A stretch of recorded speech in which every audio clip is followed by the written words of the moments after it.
over time, Rey Dau will naturally accumulate layers of fulgurite crystals on both of his wings and his tail.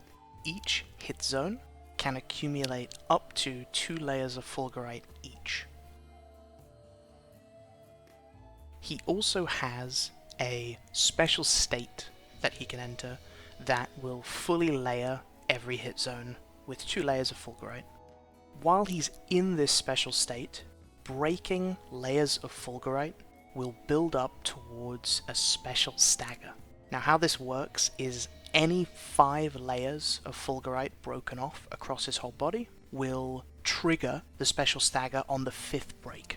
It is directly tied to the special state. You can't get this stagger just naturally. It's specifically after this animation is played.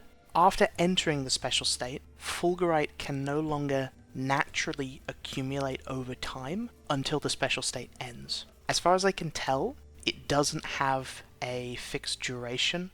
It lasts indefinitely until those 5 layers are broken off. It's important to note that the special state doesn't end from the special stagger animation playing.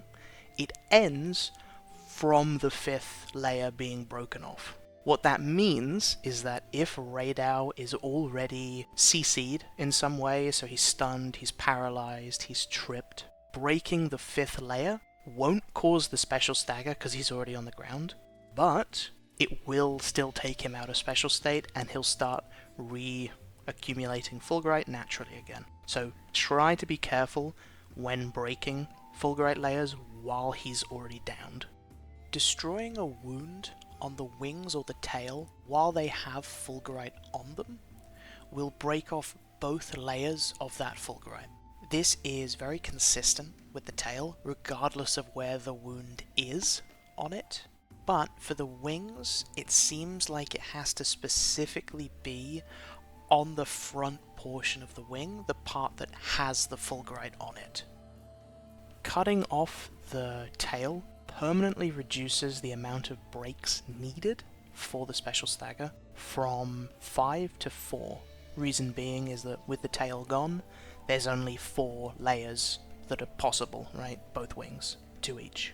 If you sever the tail during special state, during the state where you have to break off layers to get a special stagger, it will count as breaking 2 fulgurite layers off towards the count. But it will also dynamically, for that special state, reduce the count to 4.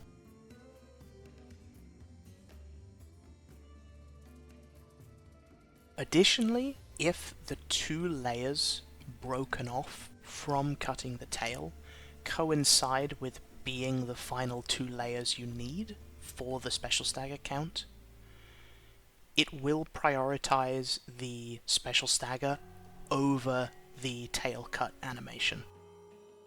After specific attacks, the head will be exposed as a weak point, meaning that doing a focus strike on the head during this time will cause a unique stagger animation. I'll expand on this more in the moveset section. Breaking a wing will cause a one-time only trip. Worth noting that breaking the wing is different to breaking the fulgurite crystals on the wing. The fulgurite crystals grow back, whereas the wing, like I said, is a one-time break and a one-time trip. And finally, breaking a wound on either of the legs will cause a trip. The next thing to go over are the hit zones. This is the hit zone chart from Kiriniko. I'll go ahead and remove the wounds because they're not super relevant to this video. And the other thing to add in is the blank spots at the bottom. I don't know why they're not named, but those are the hit zones of the wings and the tail, while they have at least 1 layer of fulgurite on them. So, what do the hit zones tell us? Well, the head is always the best hit zone in terms of just purely dealing damage, both for raw and for ice. The wings and the tail are our secondary weaknesses, which is convenient because those are the hit zones we want to hit to get our stagger. More incentive towards that is that, yeah, when they're covered in Fulgurite, they get a nicer hit zone, they take a little bit more damage. And as for the other hit zones, they're not really all that appealing. You can attack the legs in order to get a wound, and then you can leave that wound for later and then break it to get a trip. But outside of that, we're really not going to be wanting to attack the legs all that much, and we're definitely not going to be wanting to attack the torso, basically ever. So, with all that info dumping out of the way, what is our strategy? What are our goals when we're hunting Rey Dau? When he's in special state, we want to focus on breaking those Fulgurite layers when possible, meaning that we will be attacking the wings and the tail during any major opening. And then when he's not in special state, it flips, where we basically always want to be attacking the head, because there's then not much reason to attacking the wings or the tail, because they're not giving us anything at that point. We can also prep some wounds on the legs if we want to, so that when he goes into his next special state, we can immediately pop a wound and knock him over to start breaking off some of those layers. So we now know what we want to do. Next we need to figure out how do we do it, and that's where understanding the moveset comes in. It is worth noting that, to my knowledge, there aren't any official names for any of these moves, so I am just gonna make them up. So if they sound kinda goofy, forgive me. This attack only comes out when you're very close to Rey Dau, and is essentially a way to punish you for overextending. The hitbox is small enough to where moving in any direction will avoid it, and so the decision on where to move relies more on which direction the hunter is facing. Rolling forward or sideways in relation to your hunter is enough to avoid this attack. The only direction that will pretty much guarantee being hit is rolling backwards, as that roll is much slower than the others. This attack is not safe to punish, as it's used as part of longer attack strings building up to a finisher.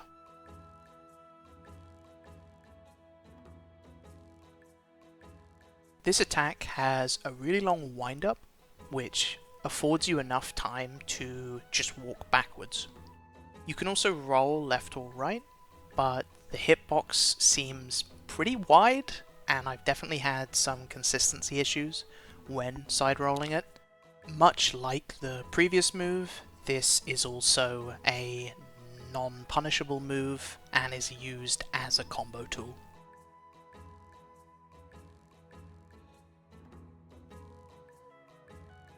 This attack is extremely straightforward. Just move slightly left or slightly right to avoid it. There is also an aerial version of this that is dealt with in the exact same way. Both are combo moves with no safe punish options.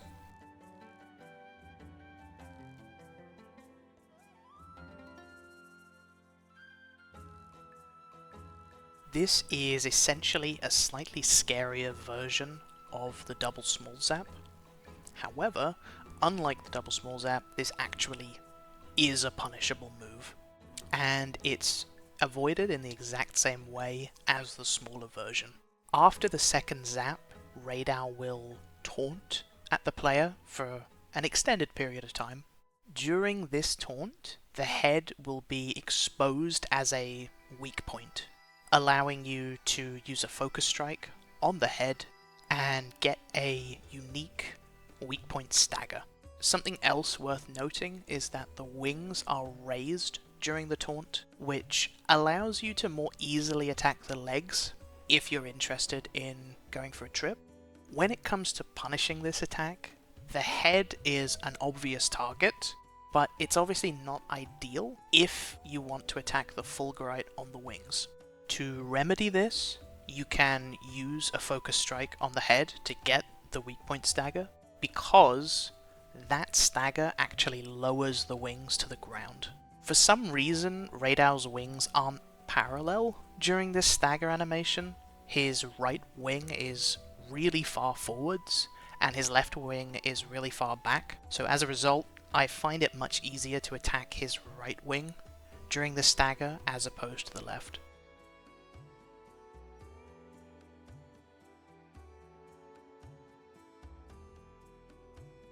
This is definitely the most threatening out of all of his zap attacks. It's dealt with in much the same way as the others, moving left or right. Key difference being is that the hitbox is enormous. I definitely recommend rolling several times for this move just to be on the safe side. Just like the double medium zap, he taunts after the attack and exposes his head as a weak point. But something I didn't mention for the previous move is that the weak point stagger itself has a cooldown. So after you get one, his head won't glow red for the next few times he exposes his weak point, and you won't be able to use a focus strike on it. This means that we can't just default to doing a weak point stagger every single time he exposes a weak point. Instead, we have to use it somewhat sparingly, and so ideally we'd use it in a scenario that is the most advantageous for us. Because of this, I tend to prefer using it on the double medium zap rather than any of his other moves that expose a weak point. The reason being is that during big zap, for example, his wings are lowered during the recovery, so you can already hit them. Whereas, with the double medium zap, his wings are raised during the taunt, and so naturally it makes more sense to use it there because the weak point stagger lowers his wings to the ground.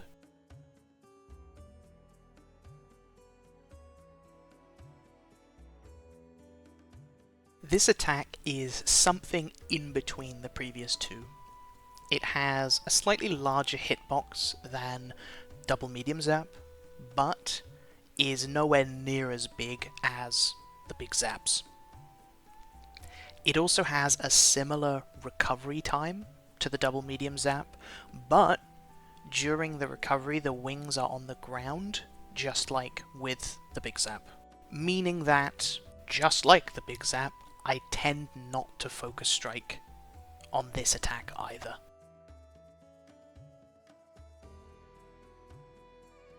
Rey Dau only uses tail attacks when you're behind him.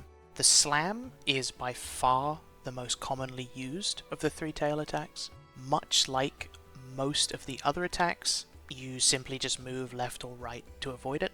But unlike his other two tail attacks, this one is actually an opening.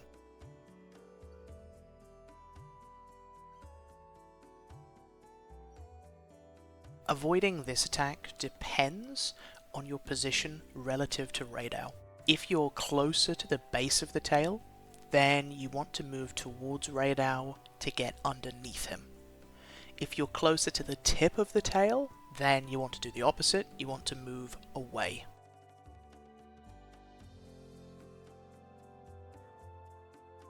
This is dealt with in much the same way as the double tail swipe. So if you're close to the base, go closer.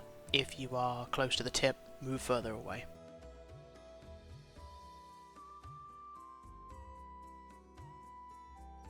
When unenraged, Rey Dau will do one of these, and when enraged, he'll always do two.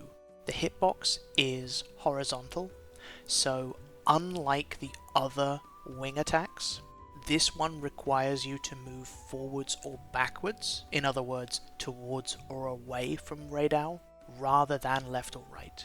This is non-punishable, and it's used as part of longer attack strings.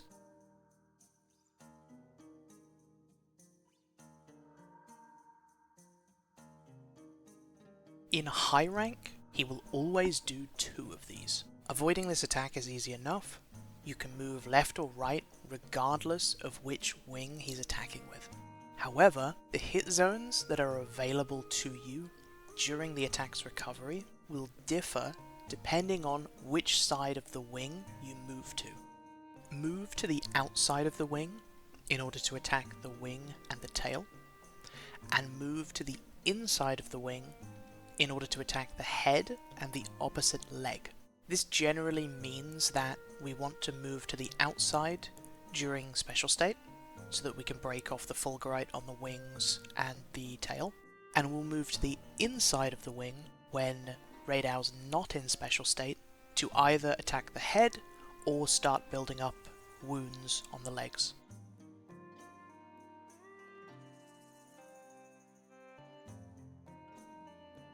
Responding to this attack works in pretty much the same way as the slow wing drag. The biggest difference is that the wing hitbox is horizontal rather than vertical, but this doesn't actually change how you avoid it. The wing slam moves Rey Dau forwards quite a lot, so moving sideways into the wing will actually place you behind it. You won't get hit, which gives you full access to both the wing and the tail. Moving to the opposite side of Rey Dau will place you at the head, just like with the slow wing drag.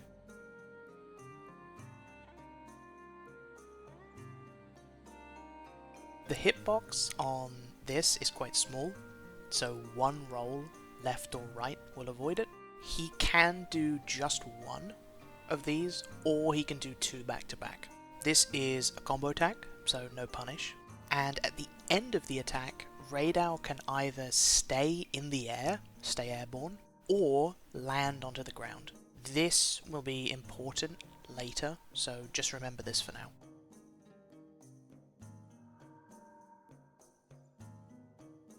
Just like the slow wing drag, you can move left or right regardless of which wing he's attacking with. And again, like the slow wing drag, moving to the outside of the wing gives you access to the wing and the tail, while moving to the inside gives you access to the head and also the wing again. There is a consistent way to tell which wing he'll use during this attack, but it involves understanding every single wing attack can be performed with either wing.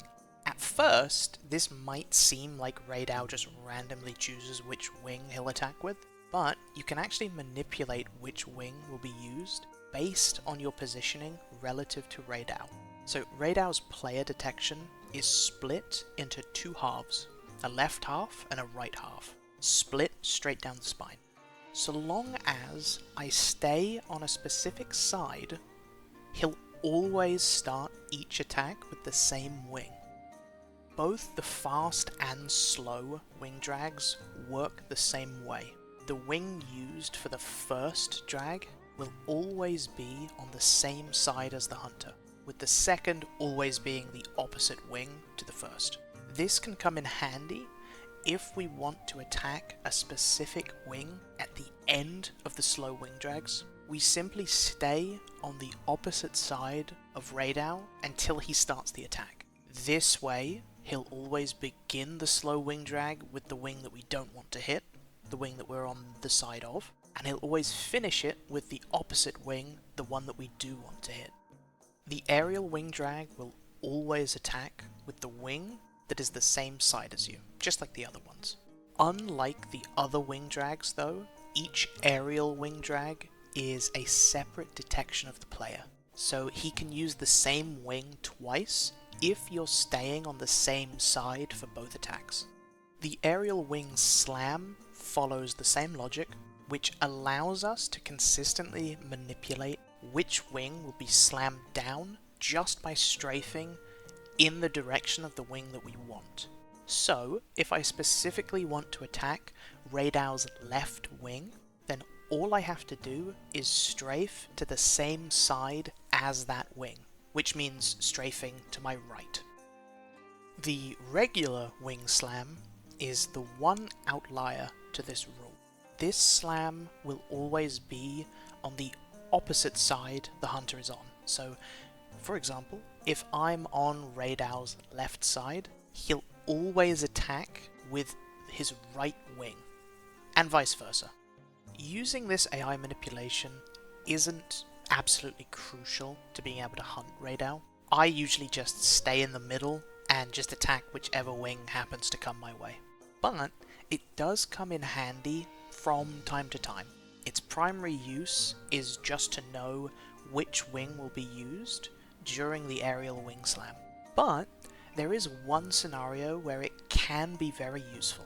So let's say that you've fully removed all of the Fulgurite from one of his wings, and Rey Dau gives you an opening with that wing. What do? Well, you attack the tail, but what if the tail also has no Fulgurite, or it's been cut off? That's where manipulating which wing is lowered during his openings matters the most. The last thing I want to touch on are some of the more common attack strings Rey Dau uses. I'll do this in a montage format with some annotations.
I hope you enjoyed this guide, and I hope it helps. If you found this useful, please like the video, because that lets me know that guides like this are worth making. I obviously plan on following this up with an Arch-Tempered Rey Dau guide, but I also want to release an example hunt for every monster I cover, because I know that a lot of people, myself included, find it easier to learn by just watching someone else do something. So if either of these interest you, then consider subscribing. That's all for now. Bye-bye.